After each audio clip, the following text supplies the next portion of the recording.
One Man and His Dog is a game by Sega based on the not so popular TV show on the BBC of the 1970s. But this time it's set in the future. A future where sheep are no more, and so sheepdogs are trained to rustle up terrorists instead. The play mechanics of One Man and His Dog are similar to those of the arcade version of the original Shinobi. The controls and almost all of the player's moves from the original Shinobi are present here as well. Except this time, he brought his dog Jeffrey along. Did he even own Jeffrey when he was in Shinobi? Has he brought him along on this adventure? Has the cost of kennel care become too expensive in the future? Who knows? What we do know is that Jeffrey is a very obedient dog, as he follows Joe at heel perfectly and just stops whenever Joe stops. That's true obedience right there. In fact, you never even see Jeffrey urinating up against a lamppost or parking his breakfast. Which is probably just as well, as Joe probably doesn't have any room for poo bags, as he carries an infinite supply of shurikens.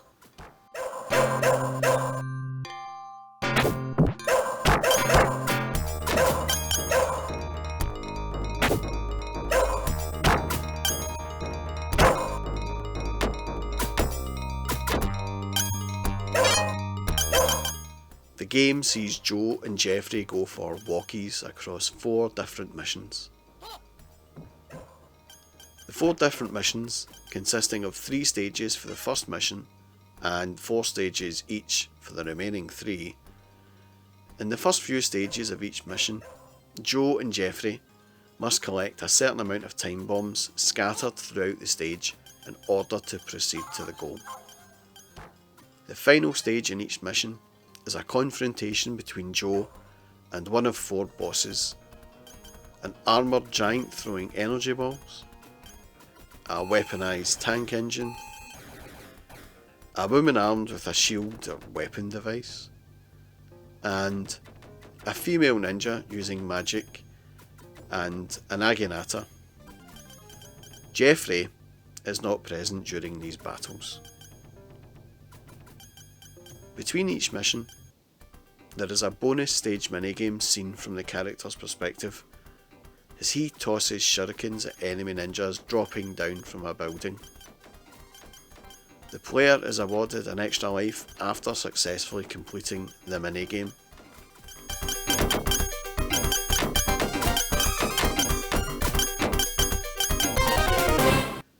Joking aside, Shadow Dancer is a very frustrating game, to say the least.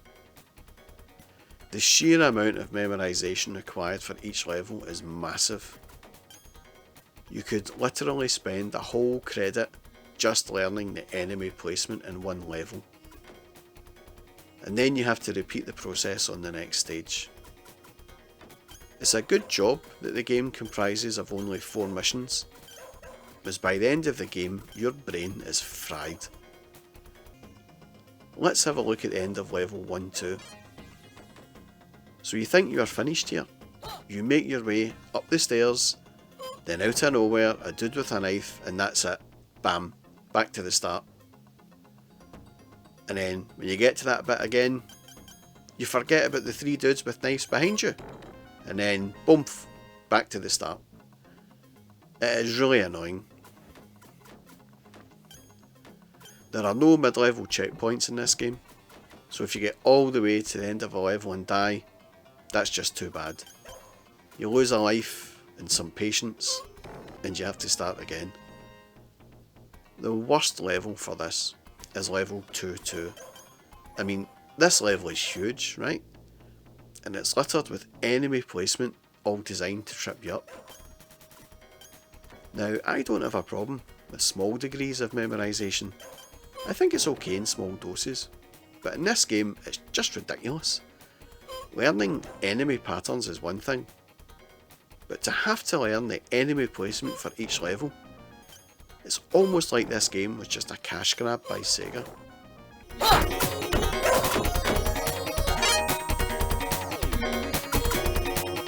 It's made even more frustrating as the enemies have no AI at all. Take a look at this guy with a gun. They only ever load 3 rounds into the gun. These guys never learn. And they must have the slowest rounds in the entire world. Which also makes it annoying when you have to jump over a round. The visuals in the game are great, although the animation of Joe leaves a lot to be desired. Especially when he's walking down these steps. It just looks bloody awful. The enemy sprites are nicely detailed and animated, and these magic screens look and sound great.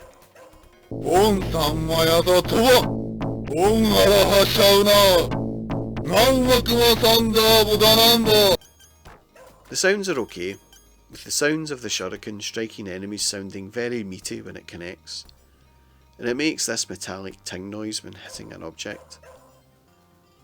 The music is fine. I think it fits the theme of the game just fine, although none of the tunes are memorable. They do not irritate either. The controls are very similar to Shinobi. 1 button for jump, 1 for attack, and 1 for magic. But when you want to send Jeffrey out to attack, you need to crouch and attack at the same time. This often results in Jeffrey shooting out towards enemies unintended, and looks daft really. As you can probably tell, I was not a big fan of this game. I just felt the inclusion of the dog didn't really add much to the gameplay of Shinobi, and so I do not rate this game as highly as Shinobi at all. It's not an awful game. It's a good game ruined by awful enemy placement requiring Dave Farrow levels of memorisation in order to beat the game.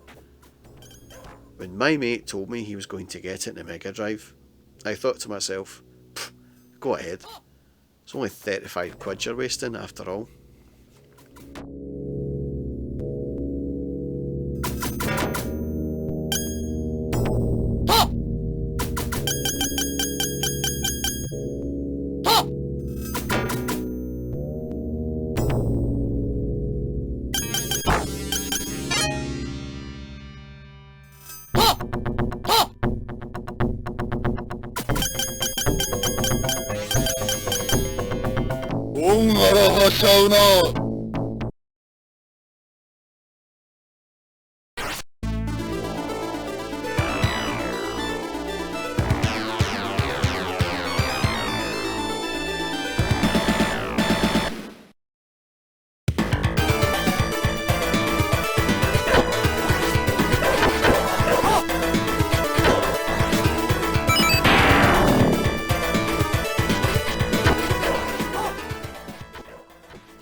This is a MegaDrive version of the game, and it's a completely different game.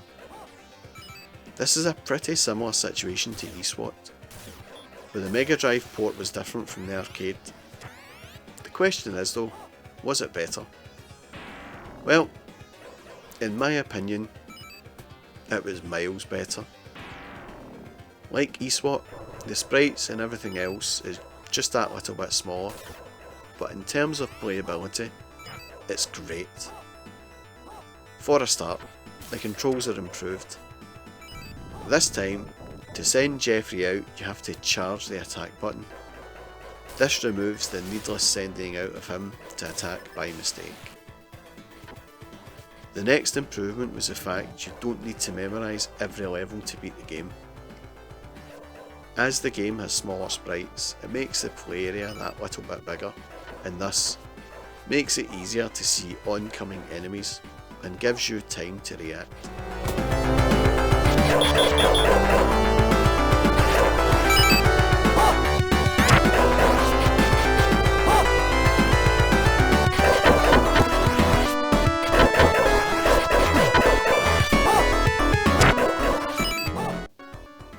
The game was also a little bit longer than the arcade version, containing 5 levels, albeit the last level was a bit short in its entirety. Obviously the MegaDrive couldn't reproduce the levels of visuals seen in the System 18 arcade game, but Sega done a good job here, with some of the enemy sprites from the arcade game looking close to their arcade counterpart. The magic screens, however, were removed completely, and the magic effects on this version do look poor. This tornado, or whatever it is, just looks like some pencil scribbles across the screen. The bonus screens look a little poor as well, but overall, it's still a good looking game in my opinion. The sounds are just okay. The tunes are better than the arcade version, but the sounds of Joe when he jumps are a little off. This was the first time I started to notice in MegaDrive games that speech started to sound a little gargled, like it had been sampled from someone with a sore throat or something.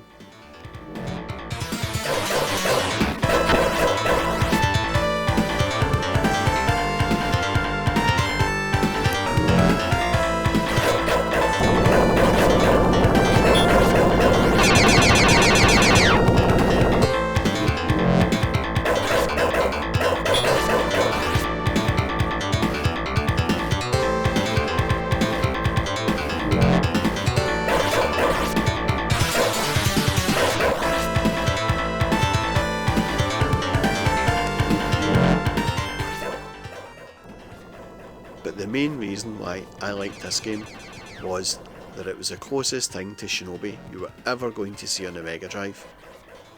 Yes, Revenge of Shinobi is great, and is better than Shadow Dancer, but Revenge of Shinobi had a life bar, no one hit kills there. This was a true successor to Shinobi, and played a lot closer to it than Super Shinobi ever did. I used to play this game a lot on the late shift when I worked on IT support. It was an incredibly easy game to play using the keyboard, and I hate playing games on the keyboard. But it got me through those boring shifts of having to deal with end users, RAS issues. RAS? You remember that? What a pain in the ass that thing was. Anyway, I always come back to have a go in this game. It just stood head and shoulders above the arcade game in my opinion. It isn't an all-time classic or anything, but if you like Shinobi, then you will like this game, and I can definitely recommend it. And that's my thoughts on Shadow Dancer. What do you think about Shadow Dancer then? Please feel free to comment below. And that's all from me folks. Don't forget to like and subscribe. Thanks for watching.